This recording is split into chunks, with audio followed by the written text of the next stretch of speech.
Hello and welcome to the Making of Success Stories. I'm your host Reshmi, and I'm super excited today to have my morning coffee with Per Janérus, who is the CEO and producer of Harmonica Films AB. Harmonica Films is famous uh, for its TV series Jägarna in Swedish, or The Hunters, or The Hunters, The Hunter, which was also converted into a long film. Currently, Harmonica is producing another TV series, which is a bit of secret, but I think we can just reveal the name of our current production, Tils Dodens Keliaros. So, welcome, Per. How do you feel today? Feel good. It's overwhelming like this and the chocolate and the coffee, but it's very nice. All right. So, being the producer and CEO of Harmonica Films, what is your how do you define your role, or how do you feel about being the producer? Here.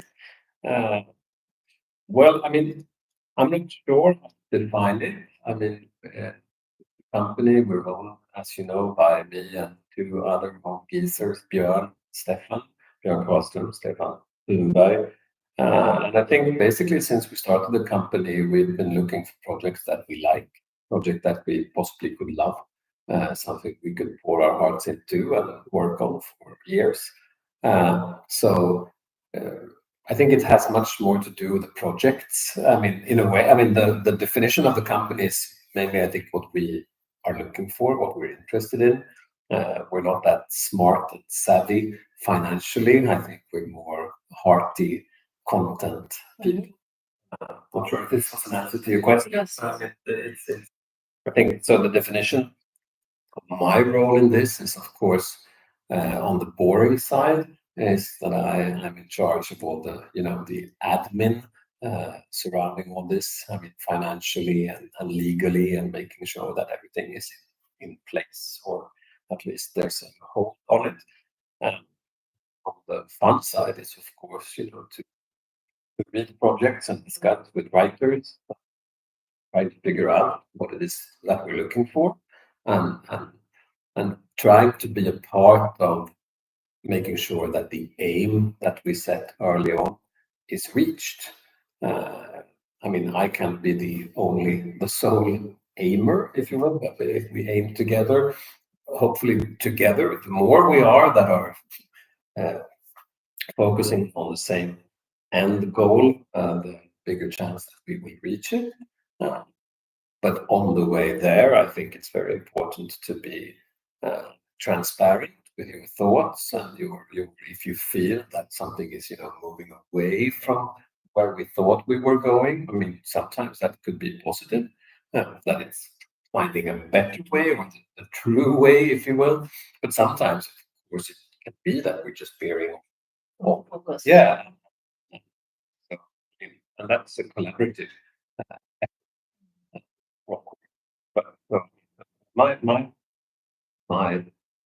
what the question was Thank you. Self-responsibility. Yeah. Producer. I think in a way it's keeping things in check, practically, and being part of the Big picture. creative community.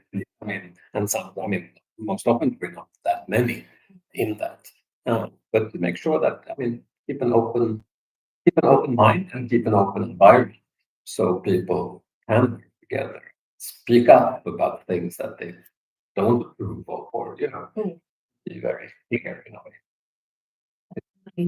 And as you just mentioned, that you're kind of making sure that everyone is working as per the common goal. So, how much involved are you collaborating with other departments like mass costume or scenography or economy department? Most of the time, we are not in production. On the bigger, the most of the time during the life, it's development or development or development, and actual production shooting is quite a small time. I mean, both in our lives and in the lives of the company, but also in the life of a project. You sometimes you develop for years and years and years, and then you shoot maybe for a few weeks or a few months. It's a very small time compared to what's been, and of course compared to what's in the future. Hopefully, if the project lives on. But I mean, when we are getting closer to production and when we staff up, I mean, it's of course hugely important for me to find early on. I mean, if we take this project that we're shooting right now as an example, the writer, Veronica Sacco, I mean, she's been writing this together with us forever, I mean, for many, many years through the different development stages. But once we, about 2.5 years ago, felt that we found a home for the project, before the broadcaster, and we felt that there's high probability that this can be shot within, say, 2 years or 3 years. Then I think it's important, or the way we think about things, we wanted to find the director, or at least the main director. We didn't know then if we wanted one director for it all, or if we wanted several, by doing different episodes, but the main director, if you. And finding the main director is, of course, key to be in sync with writer, producer, director. I mean, if the three of us, or the three functions of us, depending on which persons are involved, my partners, Björn and Stefan, are also involved in the bigger picture. I mean, if we are in sync, that's good, then we move further on. When we, now getting to your question, when we get into production, for me, it's quite important, or very important, that the director somehow chooses, in this case, her collaborators. I mean, who did she want to work with as a team, as makeup, wardrobe, production design, but also close collaborators like first AD or editors, etc. For me, it's very important that she chooses those. I mean, I'm there to keep things in check, or maybe I'm vetting people a bit more if I don't know who they are. I check out more references and see, I mean, are these people that I would want to work with? So in a way, I mean, she needs to choose her creative collaborators, but I need to make sure that they also work, practically. With your If just someone has a reason of being crazy or constantly going over budget or whatever, sometimes it's just talk on the town. It might not have such big merit, but sometimes it is a case of the person. I mean, that's my responsibility to make sure that we find the right people. And then for certain functions like first AD or editor, I think I'm trying to be more involved, because they are also people that are closer to the both the actual execution. Or good first AD is key, of course, to keeping that small time shooting in check. And editor, of course, hugely important. I mean, everyone's important, but I mean, I try to choose certain parts that I focus on to make sure that we also deliver, because that is also part of the definition of what I do. Of course, is that I am the overall responsible person to deliver this to the broadcasters that have financed the project. So I mean, I have no real excuse that I can say like, yeah, that was great. The wardrobe was going over budget. Like, yeah, it doesn't really matter. I still need to deliver the project on the quality we promised. I mean, it needs to be the show that we promised them, and it needs to keep highest possible quality. Not sure I'm answering your questions. Along with answering the question, you're giving much more insight about the whole aspect. So that's even better. Because, like just as you mentioned, the development phase is huge, and it can be years, several years, right? Is it very easy to lose track and lose focus because 3-4 years of just writing, and then maybe something more interesting pops up in the way, and then we say, okay, this one sounds more, might be more relevant topic to work on. Now let us leave this in the back of the shelf and move on to something else. Is it? For normal people, it is. I'm not sure that I have a hard time dropping projects. Of course, if it never materializes, the idea, if we can't turn it into a script, or if no one is interested, if all potential financiers says no, of course, eventually you have to drop the project and say it wasn't the right time, or maybe it was bad. But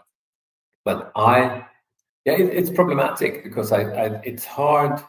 A good project for me is a good project, and even if we don't get it done now, for me, it's not so much about, putting it to rest and just forgetting about it. It's more about maybe putting it on the shelf and saying, this is a great football project, whatever, we couldn't get it done now, but eventually down the line, maybe there's a new time for football projects, and then maybe we could bring it out, or if it's a certain genre that no one seems to understand, or so. Well, to try and answer your question truthfully, it is easy because to lose track, because there's so many projects there are so many potential projects all the time. But what we try to do is to keep the actual active projects to a select few, so they get the love and the love that they need, or that they get the time that they need. Nurture the project. Yeah. Yes, but yes, I have a hard time losing. This project, has been in development since November 2014. So that's 10 and a half years. But 10 years before we got into production. And that's, of course, silly in so many ways. But I sincerely hope that when we see the end result, it was worth not putting it to rest, to forget about it. We still kept it, we massaged it all the time. I think, like just now you mentioned, and the other day I was listening about the whole journey of the writing and the phases and steps or the people you met throughout these 10 years to make this project happen. This is a pure example of patience, perseverance, grit, and which is very common these days. Many of our generation and future generation, they're losing that patience. Very used to quick results and quick answer and quick everything. So this is something I really get inspired to hear about, how many years of nurturing you have done in this project. Now, moving on to the next question. Of course, there is no job without hardships or challenges or hurdles in the way. So, as a producer, what are the most common challenges you face, and how do you overcome them? Yes, to how to survive during development. Yes. Because as a company or producer, you seldom are able to finance your overhead, your wages, just for myself or for the little entity that we are through development. So we need to produce to earn some money, and we need, of course, to produce and get some kind of premium on the work we do, so we can continue living for a while. So I think it's key for an independent production company, or any production company, I guess, to have a certain frequency in actual productions. In a way, it's moved away from when I started. Everyone's focus was on features and feature films. In a way, you started off doing that. The risk you took was, of course, that you wanted this to go to the cinemas and that tons of people would see it, and that you would make tons of money, and that you could continue living. Yeah. But the fewer and fewer people that went to the cinemas, the more focus in the business became, okay, but we need to get our fees, we need to earn the money while we're doing it. But that, in a way, also has a catch-22 to it, because if production companies focus more on doing stuff and not necessarily doing stuff that works super good, if there's no carrot in financial, in what I mean. That of course, people have some kind of what do you call it? Integrity to what you should just do it for the money. If you do shitty productions, of course, in the end, you won't do any production. But this then, of course, when the whole business turned more and more into TV, like what is it, 10 years or 8 years ago, when in TV there's even less chance of, not necessarily a big chance to earn money on the back end, because it's also about producing it. Some series get sold about around the world, there's remakes, etc. But even then, it doesn't necessarily need to be millions and millions involved. So it's very focused on making money by production, and I think there is a line here that it's complicated to walk, because in a way I would want to invest as much as possible in the productions we do. Both time-wise, but I can also invest or risk to do the things we want to do. But if we come out of it broke, then we might not survive to do the next production. Not sure if this answers your question, but it's. I think it is one of the most important financial aspects, is how to survive during the times between productions. Of course, the more often you do productions, the better. Usually, do people like production companies get some financial help during development? Because I'm not aware of. If it's a TV series and you develop it or you do some kind of pitch presentation, of course you would want maybe a broadcaster or a streamer come on board early on and help you finance the development of the project, which is quite normal. For example, it's 1 or 2 years or 10 years, whatever it is. Yeah. Through an entire period of development, you get help. Project with the 3 or the 2 broadcasters that have been involved. We were at another broadcaster first, and they never, I don't think they ever lost hope in the project. They kept thinking it was great. They kept paying for the writer to do more drafts or new drafts, or so it kind of, this project has never been developed for free by the writer, but of course Harmonica has gotten a penny throughout. No, but it's impossible. Of course, that's important that we have done other things. So it's very hard to find money for actual development from outside sources. And if you develop feature films, you can get development funding from the Swedish Film Institute, or you can apply for different European schemes, or you can also get the distributor, if you find one, to come on board with some monies. But it's seldom life-changing money. It's more, it's often less than you actually need. So the production company most often always takes a risk, either by the actual monies that need to go out, by maybe getting half of the costs covered by outside sources, but you never, or you very, very rarely get any cash for your own work. So that's always, so of course, that's of course a reason why you should be quicker to put stuff to rest and on. But on the other, develop it for 3 years. There's so much invested in it. So you should, yeah, you should. Absolutely agree.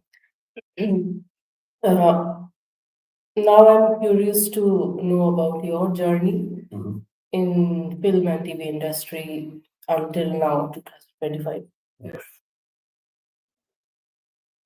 So what I started, I took classes film theory at the Stockholm University, not really knowing what I wanted to do with my life when I was about 20. That you were studying? Yeah. While I did that, I realized that there was practical film schools. It felt natural that I would want to work with films. Really thought about it before realizing that in my let's start doing it. So I went to something called the Stockholm Film School, which was a 2-year at the time practical film school here in Stockholm. And while I was doing that, which was a great school then, I think it still is, where you dabbled in everything. You learned about sound, about image, the camera, editing, etc. And while I was doing that, I started to get my first jobs. I was an editing assistant on a documentary. It was my actual first paid job. Did, of course, tons of unpaid or minimum paid, when friends made short films or music videos, etc. You got 500 kronor for being a gaffer on a music video. But so I started doing a little bit of everything. I was an editing assistant. I was a clapper loader. On features mainly for a few years, but then I pretty early on realized I wanted to produce because it felt like the place to be. Maybe I put myself down by not thinking I was sharp enough to direct or write. I think that was a great aspect of the capabilities, but producing felt like something I could do, and I think the focus was that I thought early on it was much more square, practical, like making sure things happened. Didn't fully realize what a great job it is because it's encompassing everything we do. So you need to understand everything. You might not need to be an expert of everything, but you need to understand everything from storytelling to boring financial reporting. It's all there, and I kind of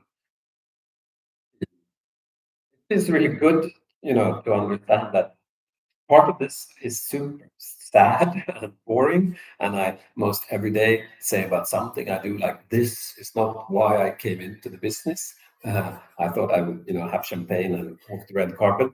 But I kind of like now, being an old guy, that it's all necessary and someone has to do it. And if someone doesn't understand how this one needs to fit together, it won't, nothing, or it might happen, but it will be a much more result would be less, practically or creatively or financially, of course. So what was the question? Okay, your journey. No, but so I did that. I mean, this was Stockholm Film School, and I freelanced in all different kinds of capacities. I started doing little, like company, what do you call it? Films, like not commercials, but produced like in-house info commercials and stuff like that. And eventually I got my first job as a production manager on a feature. 2000, I think, was my first real production managing job. It felt like getting closer to the thing. And then I lived as a production manager and line producer on features and TV series until we started this company, which was in 2011, I think, or 10. We did the first feature called Jägarna 2, or Falls Trail. Well, and since then, basically, we've run this company and we've produced a few titles that we have. We're very proud of them. And well, so basically that's it. I don't have any higher education. Uh, uh, uh, I didn't go to, like, what's it called? The university film school. But it's okay. You have a hands-on experience, which is same as doing like studying in the class. I mean, more than that, because right now our course module is that's what it is, being at the place and learning more than classroom lectures. But it is sometimes, if I think about if I would give myself any advice as a 19-year-old, I'm not sure. I'm not 100% certain. I would say, like, go the long way, work in all capacities. Or maybe I would, because I would say then maybe you can find what you think you like. but I am impressed by people who studied economics or went to law school, etc. And had a more academic approach to their base education, and then came into this business. Maybe it's a good idea, because at least here in Sweden, it's been quite rare. I think it's more not natural in the UK or US or maybe in France.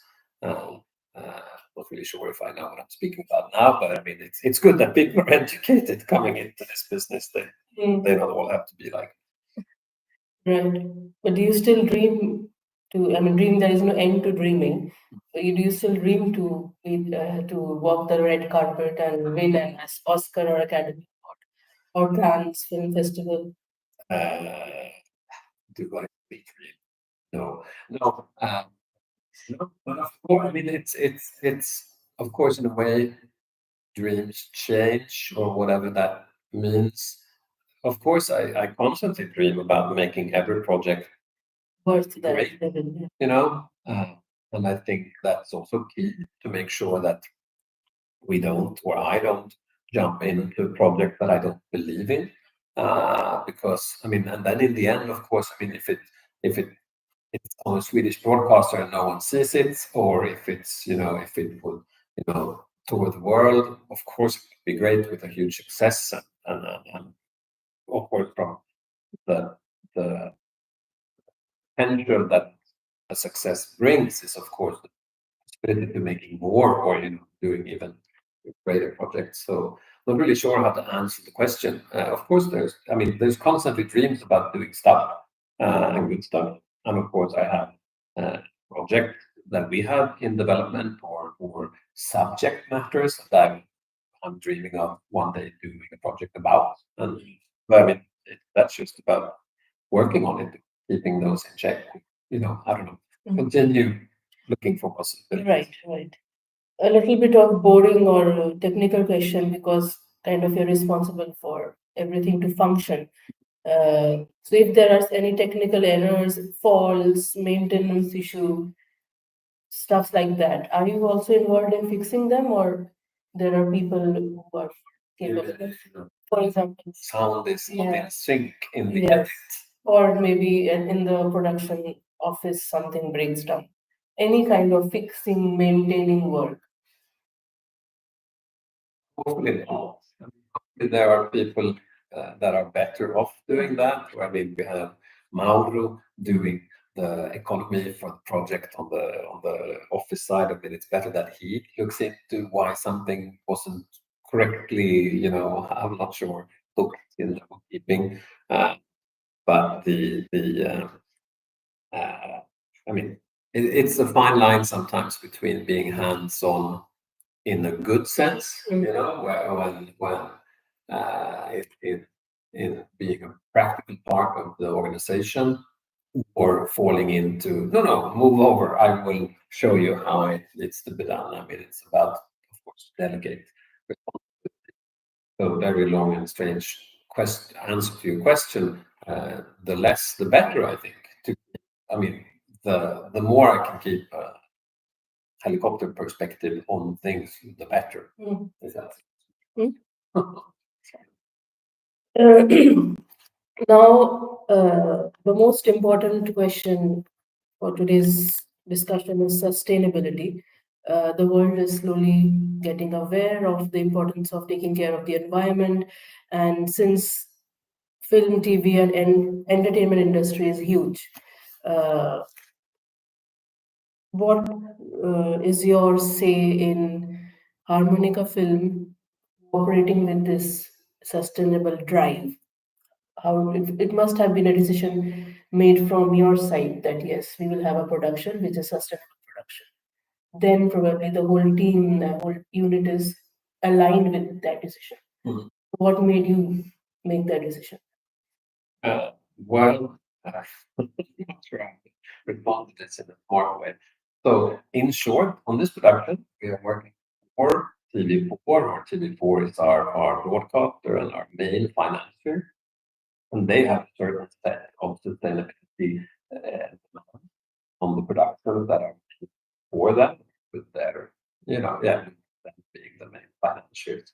So practically in this production, we need to follow their rules, if you will, and they are not I mean, the rules are not like you have to follow them each exactly. It's more like a go. What do you call it? I forget the word. It's more Direction. a direction. Thank you so much. But of course, a clear direction in making sure that the decision that smart decisions are being made towards sustainability, and that of course is something that we fully stand behind. I think in a way that the movie and film TV business is of course moving the way society is moving. I don't think as a whole that we as a business can be either in front or need to be behind on the development. Of course, I mean, we all need to understand that this is a clear threat, of what's happening. So we need to get on board. But there's also, it's. I think in a way we are always as sustainable as we can be. I mean, this production has the luxury of being shot in Stockholm, where I would say 98% of the crew comes from, where 4% of the actors come from, and that's not necessarily coming from a decision that it has to be that way. It's just practical. Of course, we want to find the crew and actors where we are. Would we shoot this in Gothenburg or in Malmö? We would make the same approach. So, I mean, we are not flying people across the world just for fun. Because and even if we would, I mean, or if we would, that's okay. It's a huge stress on the sustainability plan or the goals, but it's also a huge stress on the financials, etc. So I think very often sustainability and financial goes hand in hand. I mean that yes, if we fly less, we have less of a CO2 pressure on Earth, but we also have less pressure on the monies, and we never have the monies we want to have for a production, so we don't want to fly too much. It most often goes hand in hand. It's very rare that we do big decisions. We don't fly because it's fun. We fly if it's necessary. But then, of course, if we were to shoot, I mean, and we looked briefly on doing the studio part of this shoot in another country. Maybe we could place that shoot in a country with better tax incentives, where we could, get financing for being in different countries in Europe. And then, of course, you come to a situation where, okay, what if we go to Vilnius and shoot this, and we would maybe come in 200,000 euros less in costs? That sounds fantastic. But of course, there might be an environmental stress to it. Would we be able to make the decision not going there and paying 200,000 euros more and being better at sustainability? I'm not sure. I mean, for this production, we could, because we got support from the Swedish TV and Film. We got support from Film Stockholm. And all of those, of course, demand that we spend money here. So what I'm trying to say is that I think, in a way, I think we do a lot just by being economical. But I think the biggest part, even though that's not the biggest part in the CO2 perspective, I think has much more to do with, trying to push for you think locations with green,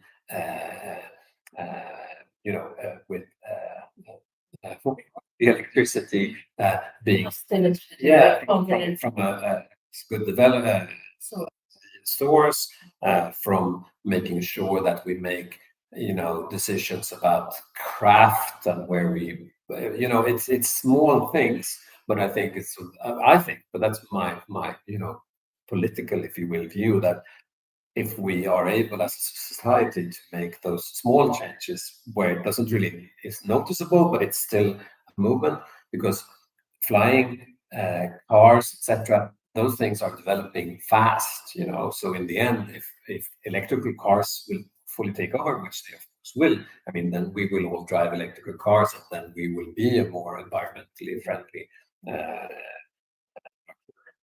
provided that the electricity is created in this way. So it's complicated, and it's not necessarily all. It's not easy to grasp it. So long reply to your answer. I think from my perspective, it's like I think we all do what we do, and in this case, when we have a broadcaster or financiers that demand certain things, I think that's good because it forces us not necessarily to work in a different way than what we would have done, but it makes it a bit more clear, the choices that are done, and with these tools that are used to follow up, we maybe get a better idea of what are the parts of production that we can change and where would it make the best, using the word, wherever it's most the best change. So I think it's not really complex, but that's also just on that note. The business as it is has also moved towards much more admin. There's much more reporting nowadays. I mean, and environmentally, the sustainability tools that we use are just one of them, and that's also an interesting thing that we use much more time now than maybe 10 years ago in reporting and stuff that I'm not always certain that that's a good thing, because that needs more time. We need more people, that costs more money. Then we need more people, we need more transport, and even if it's environmentally smart transport, it's still transport. So it's like not sure what this way is going. Because sustainability itself is a very complex situation, and finding the right balance between everything has to be taken into consideration, and final decision has to be made. For example, audience, I have this harmonica mug, which is another practical example of sustainability, because I don't. because we have, I mean, it's very obvious that people drink from plastic mugs or paper mugs, and a lot of people are on their toes during the shooting time. So this is a metal mug, which I have my name on it, so people can own their own mug, and we also have a clip so that it's easy to carry and just hang it on your trousers or whatever, wherever you want. So you can just own it and save on those plastic and paper mugs. And also, like you mentioned, craft. I've seen the whole production is just eating vegan and vegetarian food mostly. So so that acceptance among the crowd, that is a big challenge. There are many people who like and are used to eating meat, but that habit, I think sustainability has to be a habit than a choice, and it will take several years. But definitely, your approach and the way the production is implementing this new theme of sustainability, that is amazing. I am really impressed and inspired also by how you're doing it. And since this episode is again part of the making of success stories, so I always end the episode by asking my guest the final question, that is, how do you define success, or what is success to you? Well, I have no idea. I'm getting close to the grave, and of course, need to ask myself those questions. What is success to me? I don't know, because I don't really think that I think in those terms. I mean, the last show that we did called End of Summer, that's on Sky Showtime right now. I think it's a great show. I'm super proud of it. I think it really turned out into what we wanted it to be. And that is success, I think. I mean, of course, when we got great reviews for that, it feels good because it somehow is what do you call it, proof that it is good. So you feel good about that. But I think financially, that project went haywire because we fell into all the traps of uh, uh, inflation and the results of the Ukraine war, and I mean, it just financially got to be a crazy situation. That's a whole other discussion. But I mean, so financially, it was less than a success. We went minus on that project, but it's still a great project. So I mean, if the success would be defined in making something good, reaching an audience, critical acclaim, showering in money, yeah, etc., then it's not. But I mean, it has to. I think for me, it has to just go to the project in itself. Is the project what we wanted it to be? If it was, then it's a success. If it wasn't, I mean, and it's seldom 100%, of course. I mean, I would say End of Summer, from my perspective, is 88% of what it could have been from our perspective. Not then I'm not sure what 100 is. It's just from my own perspective. So trying to answer your question smartly, I think success is I don't know what success is.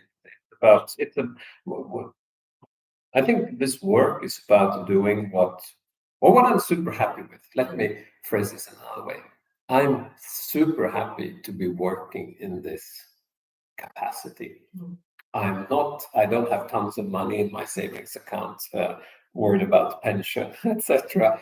But it doesn't really matter yet. I mean, I will of course regret that later on. But it's.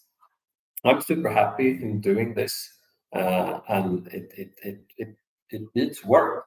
You know, that's successful. That I was able to do this amount of time. If it doesn't work in a year or 2 years' time, if we need to put harmonica to rest and I need to find some other work, I mean, it would be sad, but it's not the end of the world. So I mean, yeah. Sorry for not answering your question. actually, if I can summarize it, success is in doing something that you love to do, something that makes you happy and is also keeping you busy. Money, fame, I think that is just a result of and a temporary thing. It never lasts. I would love it. Yeah. I would really love money. So let's be very clear about that. But yeah. But yeah, something that makes you happy is part of being successful. Yes. So it was lovely talking to you, Par, and we learned a lot about your journey, about the role of producer, how to be focused during the development period, which can be from a year to a decade. Through Harmonica Films, we have seen how much focus is important, how much perseverance is important. Also, thinking about environment through your cooperation in the sustainability drive, and of course, me being part of Harmonica in whatever way I am, every day is a learning for me. So it was wonderful talking to you. Thank you for your time. Thank you. Namaste.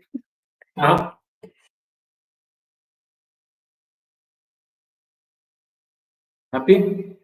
Yes, I hope this